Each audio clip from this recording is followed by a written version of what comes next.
Welcome to another weekend bonus episode of the Tech Meme Ride Home. I'm Brian McCullough. The news that Yahoo was going to shut down Yahoo Groups, as I said, was another gut punch when you realize how much of the web's history is so ephemeral. That also got me thinking that Yahoo as a company, or a brand, or whatever, might be about to go down the memory hole. And that got me thinking about Yahoo's legacy as perhaps the first great internet company. And that got me talking to one of the deans of tech journalism, Harry McCracken. What is Yahoo's legacy? Why has it ended up the way it has? And also, why do we feel nostalgic for the sort of web that Yahoo Groups represents? What has changed on the internet from the glory days of Yahoo Groups until today? So, Harry, as I just said, I kind of want to use this as an excuse to talk about Yahoo, its legacy, what might have been. This is prompted by the news, that Yahoo Groups is the latest thing that's going to be euthanized, I guess, to a degree. In your piece talking about it, you mentioned that Yahoo was the first website you think you ever visited? I'm quite positive of that. I have very vivid memories of, I believe it was at the end of 1994, logging on and being shown Yahoo by a colleague who was on the web slightly before I was. And I even remember the first search I did on Yahoo, and it got me hooked. And I'm sure that almost everybody else who used Yahoo in that particular time frame had a similar experience. Yeah, I mean, I know for sure I did. I don't know if I've ever told this story on this show, but the first website I ever made when I got to college was Campus Movie Reviews, and I remember submitting it to inclusion in Yahoo because it was a directory, which we're going to talk about in a second. But in my memory, I always thought that I literally got an email back from either Jerry or Dave themselves. But when I look at the chronology, this would have been early '96, so there's no way they were still personally including sites at that point. But yeah, let's talk about that. When I did research for my book, when you read all of the articles, especially from the 96 to 97 time period about Yahoo, they literally make a point of constantly telling people that they're not a tech company. That was almost their differentiator. Wow. Because remember, it wasn't a search engine. They were competing with the likes of Excite and AltaVista and that stuff. And so they were almost saying what makes us different is we have humans curating this. They literally paid hundreds of people to surf the web and find sites and put them in. And as appealing as that sounds in principle, I think very quickly it became clear that that could not scale.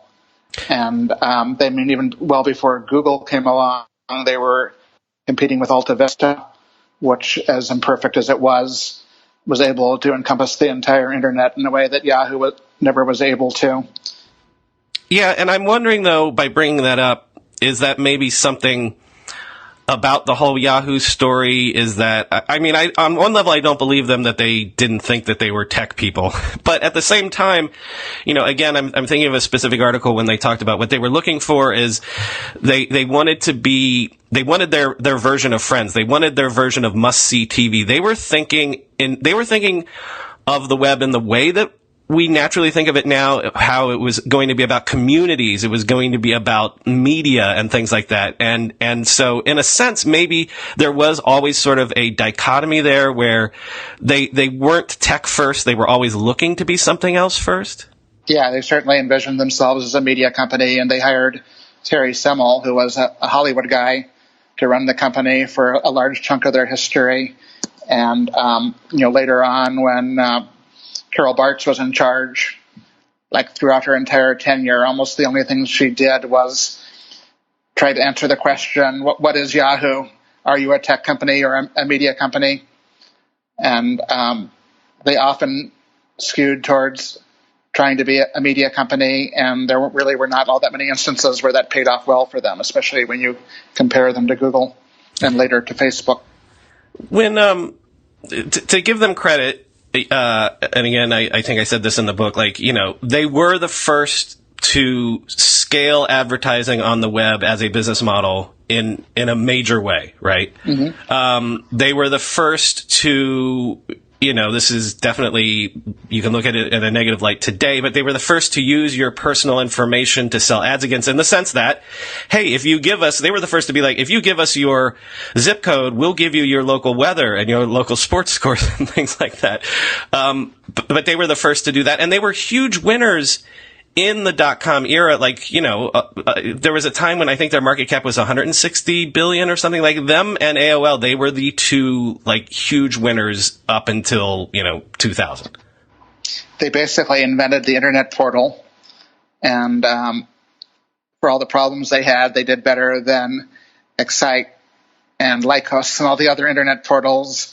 And essentially today, Google is nothing more than a very, very, very ambitious internet portal. So in some ways, it is following the model that Yahoo established more than 20 years ago. You mentioned the Terry Semel era, because again, this is sort of forgotten, but like in the aftermath of the bubble bursting, Yahoo was one of the first to turn around because of him. Like, basically, the two survivors by like 2003 seemingly were eBay and Yahoo. But again, unless I'm misremembering, like, Semel's move very much was, we're doubling down on media. We are not doubling down on any sort of tech. We're just doing what media does, but just in this new type of platform. Yeah, they went through periods where they would stop doing search technology altogether and outsource it, like they did with Google for a while, and then they had to come back later on and attempt to rebuild their search competence, which was really difficult, especially since at that point Google had become a behemoth. I think Semel did some intriguing things. Yahoo has always had this long history of doing something interesting or creating something interesting and then being really poor on follow-through. Probably the single most classic example of that is acquiring Flickr, right? Which was a really smart thing to do. And there was a brief period where it was run by the founders, and even though it was part of Yahoo, it was still hip and interesting and evolving quickly. But there are just all these countless examples of Yahoo starting something or acquiring something and just not figuring out how to continue on with that. During the Semel era, they also were a really early pioneer in internet TV, and they were building widgets for smart TVs before just about anybody. And again, that long-term did not amount to anything, even though in theory, if they had played all of their cards perfectly, they could have been a presence on TV before anybody else. The amazing thing, like, if you go through the list of acquisitions, before we even get to like the Flickr and Delicious era and things like that, like, they're the most interesting acquisitive company almost of the entire internet era. The reason Mark Cuban is a billionaire is because broadcast.com, like, they could have been YouTube maybe if they had done that the right way. But even things like, they were early Yahoo Stores was created by buying ViaWeb, which was started by a young man by the name of Paul Graham. Yo-Yo-Dine was started by a young man by the name of Seth Godin. It's interesting, but the point is when you go down that list, all of them were big bets that would be right bets for other people that then they never did anything with. They shut down broadcast.com by 2002. They didn't, GeoCities stuck around for longer, but, GeoCities, if you buy into them being proto-social networks, they let that wither on the vine. Why do you think that was, that they were so acquisitive and so good at spotting new ideas, but then just not doing anything with them? Well, throughout the history of the tech business, most acquisitions by large companies are disappointing. There just are not all that many examples of any company succeeding. I think part of it is that Yahoo became sort of this enormous Hollywood-like media entity, and those types of companies are particularly bad at figuring out what the next exciting thing is going to be. And the next exciting thing, generally speaking, is very dependent on technology, which was only rarely their forte. Even Yahoo Groups, at its peak, it had more than 100 million users. I mean, even today, that would be pretty exciting. But as far as I know, any attempts they made to leverage that into something more powerful were very small. My guess is they did not make vast amounts of money through monetizing it. When Facebook came along, in a perfect world, Yahoo could have leveraged Yahoo Groups to do something to take on Facebook head on. But another issue with Yahoo was that oftentimes they didn't have one thing in a category; they had several, and they had like 3 or 4 different social networks. They also had something called Yahoo 360, which I think sprouted up in the Friendster era and competed with at least a couple of other Yahoo initiatives in the social networking space, none of which went anywhere. Well, right. And then this is coming to that whole Flickr delicious Web 2.0 era. Like, again, if you look at the list of their acquisitions, they go crazy in the 2004, 2005 era. There was like this brief period of time right when Web 2.0 was really kicking off where it kind of felt like maybe Yahoo would be sort of an incubator, not really an incubator because they're acquiring but like a holding company of all these exciting new ideas. But then again, the moment just passed and nothing really became of it. There was that period where if you were creating a startup, your long-term goal was essentially to be acquired by Yahoo. And for the life of me, I'm not sure if I completely understand why they were pretty good at identifying cool companies to buy and so dismally bad at doing anything with most of them. Well, do we know, maybe no one knows this, but was there some sort of driving force, like some executive there that had these good ideas, or you were almost describing it as there were so many fiefdoms, so many committees that really it was just like throwing darts at the wall. There was no real strategy to it. I mean, that's a good question. An awful lot of really smart people have worked at Yahoo over the years, for sure. And their alumni are everywhere. Again, I don't want to blame everything on Terry Semel, but he ran it like a media company, and making movies is just a very different business from taking online services, which need to evolve really quickly and scale up in a way that does not have all that much to do with how movies or TV shows become successful. Just real quick, because you're going to tee me up to make a point or like ask something that I hope is provocative, but just describe for me your own personal experience with Yahoo Groups, and because it's almost like there's nostalgia around it. Like it feels when you read about, or if you've used Yahoo Groups, you feel like it was the web as it used to be. Like it's a different era almost. Yeah, I mean they really were. Rather similar in some ways to BBSs, except they were really easy to set up, and Yahoo hosted them for you. There were thousands and thousands of them, and they were like really deeply personal in a way that Facebook, generally speaking, is not. Although, to me, the most interesting and fun part of Facebook these days are Facebook groups, which really are quite similar to what Yahoo Groups once were. But Yahoo Groups they were run by individuals. Each one was a tiny fiefdom, and the stuff within the group really did not overflow into the rest of Yahoo Groups. There was no kind of overarching attempt to monetize that or to push content out in front of other people. So luckily for me, I have a bunch of my old email, and I was able to go back and search and see exactly which groups I belong to, and a lot of them are really cool, but they did not really interact with each other or add up to a larger scalable thing.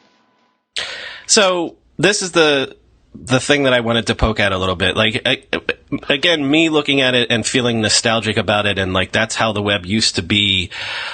Like this week I was trying to think about like what's different than the way that the web behaved in Yahoo Groups in 2002, the way the whole internet behaves in 2019. And because the point I'm trying to make is there's always been garbage on the internet. There's always been bad actors and bad people and things. So what's the difference between the two eras? Why does it feel different now? And the only thing I can think of is that the way you just described how Yahoo Groups functioned, and even how Facebook groups are functioning, is the lack of amplification. Do you know what I mean? That's built into everything that social media in capital letters does. And I don't even know that there's a question there, but is that the only difference, or is there something else? Is it generational? I'm not sure. Well, basically, virality did not exist, as far as I know, on Yahoo Groups in its classic form. There was no way for anything to go viral, which means that there was no way for bad stuff to go viral. And well, not only that, so you're saying a dumb post on a message board is just a dumb post and it lives there and it dies there. But it's also, because you still had trolls and flame wars and things like that. But maybe there's something to the scale of it that if a flame war erupted in a Yahoo group, it stayed there and it didn't metastasize all around the larger web. It stayed there, and it was much more likely that there was a moderator for that Yahoo group who took keeping things civil really seriously and would shut down the flame war or delete messages in a way that Facebook does not particularly encourage, I would say.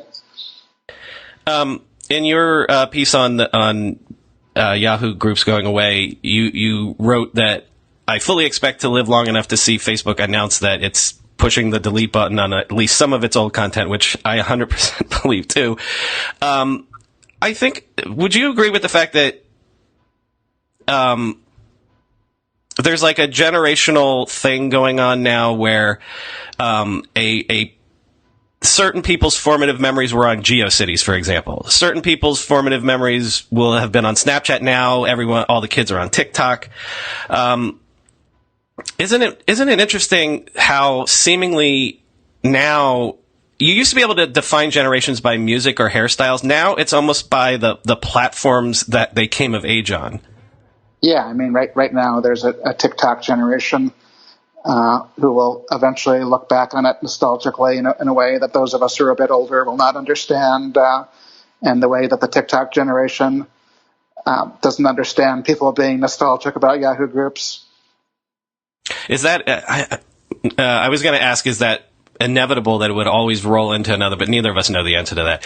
But okay, finally coming back to the notion that, we'll probably live long enough to see Facebook maybe be like, you know what, the only thing on Facebook proper is now for olds and we don't need them, so we're shutting this down. We're facing the fact that Yahoo is probably going down the memory hole soon. Basically, right? I mean, there's no, it's either going to be sold for parts. There's no main business that's going to be exciting enough for Verizon to keep it going in any meaningful way, right? Yeah, I mean, it's already selling Tumblr, and it sold Flickr, and it's shutting down much of Yahoo Groups, so that process is already underway. It seems pretty unlikely at this point that anything new and truly exciting will ever launch under the Yahoo brand. When Marissa Mayer ran the company, there was this brief period where it felt like that was at least possible, although it did not, in fact, pan out. But essentially, Yahoo already is nothing much more than a brand people recognize and some services that have a lot of users still because they've been around for so long. So if you were to leave us with what maybe the legacy, what we should remember Yahoo for, maybe being the first truly great internet company? Yeah, I was trying to think about that in my story, and the other one that came to mind was Netscape, which in some ways has certain parallels with Yahoo in terms of having done some great things, but having had difficulty following up, although in the case of Netscape, their big problem was that Microsoft was determined to crush them. And as far as I remember, it's not like Yahoo had an arch rival who was determined to crush it. It's much more that Yahoo had trouble living up to its own potential over and over again for 15 to 20 years. And by the time Google came around, the problems that Yahoo had already been created. So it was not like Yahoo was flourishing until Google came into the picture.